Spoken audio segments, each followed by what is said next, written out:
Hi, Tanya. Hi, Desiree. Hi, how are you? Good. How are you? I'm so good, thank you. Thank you so much for getting on with me today. Oh, it's my pleasure.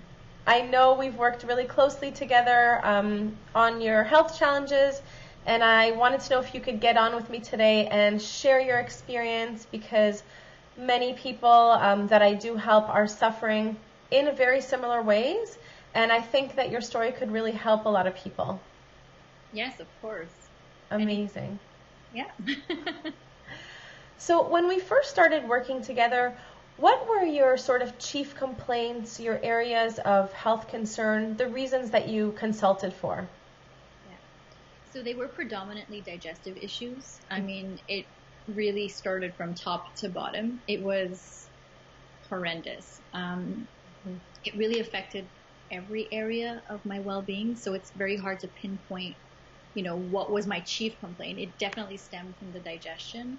But I would say the major factor was the acid reflux. Mhm. The acid reflux was debilitating. Mhm. I remember there were nights where it felt like I had an elephant just sitting on my chest and I couldn't breathe. And my left arm would go numb. Mhm. And I ended up in the emergency room and they said it was very normal to have heart attack symptoms when you were experiencing horrible bouts of acid reflux. And I didn't think that was normal. And then they had put me on Nexium for 2 years, and I had read you weren't supposed to be on Nexium for more than 6 months. Mhm. And so it was just a battle to really get any kind of help or support in the system because they diagnosed me with 5 or 6 different things. I was told I had a hiatal hernia. I was told that I had H. pylori. I was told that I had gastritis. So I was told quite a few things, but I was never given any real support. And so that was where, it was starting to take a toll on my personal life. I wasn't able to eat or drink anything at one point. I was throwing up Mhm. a lot. And I had lost quite a bit of weight. I Mhm. remember this, I had gone down to about 78 or 79 pounds and I looked like a skeleton Oh my gosh. and I had no energy. Some points wasn't able to get out of bed in the morning. So keeping a job or even finishing school took quite a lot of time. Like it was very, very difficult. I'd had digestive problems from as long as I can remember. But in my early 20s, I think it had hit really I had hit rock bottom where I was crying all the time because I was in so much pain that no one really, not that no one cared, but no one could really help me. Mhm. And kind of all, um, at the end of their rope as well. They were like, we don't know what to do. And so I was constantly given Nexium and I realized that that was no way to live anymore Mhm. until I met Desiree. Mhm. I remember, yes, I remember all of this. Yeah, so that was the pivotal moment where a lot of, we had a lot of exchanges and you were great at really kind of walking me through things that I never even thought about, right? Like, you had put together a plan for me and just, I had so many more options that I never had before. And I had tools, which I had never been given before. Mhm. And that was really powerful. And that was really life changing because it sort of spiraled into this bigger thing where I've now really embraced a whole different way of being, whereas this wasn't really information that we could find easily before. On the internet, we can definitely Google things, but it doesn't take the totality of the person into consideration, right? So Mhm. you're just trying this or you're trying one supplement and one herb, but with you, it was kind of like, hey, let's take a look at what are you doing in your day to day. Remember, you had me do like a food diary and you had me doing a couple of things that you analyze, and I had like oh, wow, I would have never thought that could be a problem until you kind of made me see it in a different light. So that was really, really helpful. Incredible. Yeah. So I remember how bad the symptoms were. So it was really that you were suffering from a lot of acid reflux and heartburn, Oh, and it you, would push me. Yeah. yeah, it was like taking over your life. You say you felt like you had an elephant on your chest, it was almost like heart attack symptoms that you were experiencing. Yeah. And that obviously was affecting your school life. You know, you weren't able to get through school as quickly. Nope. Probably going out with friends, you know, eating meals. You weren't even able to eat, you say, period. Yeah, there was a 9-month period where they said I had gastritis, which, you know, they said was some sort of major inflammation that wasn't allowing me to really properly, like food was kind of like burning. Everything was just burning, and I would throw up. I would vomit multiple times a day.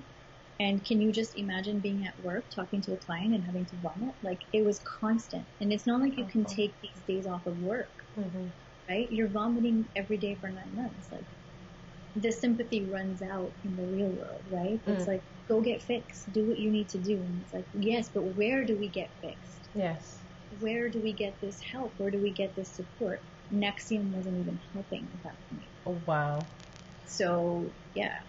I can just imagine how frustrating that was. It's incredibly Really. frustrating. Just not finding answers and having... It's frustrating, but it's disheartening because you kind of feel like, okay, I need to make peace with this. I'm never going to be okay.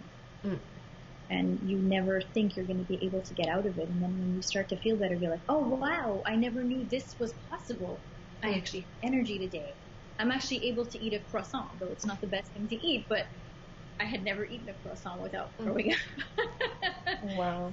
For me, that was like, oh, wow, I get to have, you know, a piece of cheese if I wanted to. I mean, again, you know, these are things, fats were not something I was ever able to eat. Like, it would just come right back up. Right. It was your whole, everything changes, right? Christmas dinners change, birthdays change, everything changes, right? Incredible. Your whole starts to become, you know, all of these great meals, all of these opportunities, all of the energy that you get. It's definitely life-changing. Incredible. It's like you're able to celebrate again, you're able to eat again. So after we put together your comprehensive personalized program, I remember there were a few steps to this program. What were you able to do after that you were not able to do before? Oh God, where do I start? I was able to eat, Desiree. I mean, it sounds so simple, but like, I don't think people really understand when you get to that point where all food just comes up or comes out. You know, you're scared. Like, you know, a green apple would set me off. Like, it's crazy. Drinking cold water would make me just projectile vomit everywhere. Oh my God. So everything had to be room temperature. I couldn't have coffee. I couldn't have tea. Well, actually, I could have certain teas. I remember that. But it was just to be able to eat my first meal afterwards that was it. That was the most life-changing thing, because when you're able to enjoy your grandmother's food, you know, or you're able to enjoy a real home-cooked meal, like, that's wow, you know, that was crazy. But also, a lot of things kind of left with the digestive problems. So I had a lot of hormonal issues. I had a lot of sleeping issues as well. I was never able to sleep on my back because of the weight on my chest. And so on the sides I wasn't able to sleep. I had to sleep on my stomach. So the stomach filled with air wouldn't crush my lungs or my heart. Basically, that's what I was told at the hospital, to never sleep that way, or sleep standing up. That's comfortable. And, exactly, right? So, you know, my quality of sleep was poor, my quality of life was poor, I wasn't able to eat, everything got better. And it, you know, it wasn't the quickest process, because, you know, you had to kind of retrain me on how to eat and how to do things in a very mindful way and take the time to do them. I wasn't used to putting in effort, but I think that was the most life-changing, because when you realize you have the power and you have those tools and you're in control of the situation, I think that's the most life-changing thing that happened for me. That's so beautiful. Really, it's incredible. I'm so happy. I'm so happy that everything changed for you. I'm happier. I mean, I was able to have a kid. Who would have thought, you know, I would have never been able to carry a child with those digestive issues. My baby was a nice, plump baby. Yes, he is. Yes, he was. I gained 60 pounds during my pregnancy. Wow. So I gained quite a lot of weight. I was healthy.